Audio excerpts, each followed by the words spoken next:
pengertian Nabi yang menyuruh kita untuk nuntut ilmu itu wajib, bahwa tidaklah semua ilmu yang wajib itu maksudnya dituntut dengan semua disiplin ilmu. Yang wajib itu adalah menuntut ilmu hal. Ilmu hal itu ilmu keadaan. Seperti mana dikatakan afdalul ilmi ilmul hal.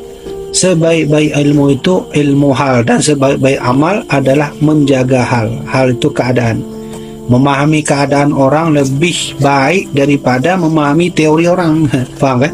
Memahami kondisi orang, memahami ilmu tentang kondisi orang itu lebih baik daripada memahami teori orang. Beda nih. Maksudnya gimana, Tengku? Maksudnya lebih baik memahami cara sholat daripada sekedar memahami ilmu sholat aja. Caranya itu perlu kita paham. Kalau ilmu-ilmu aja semua orang bisa kan.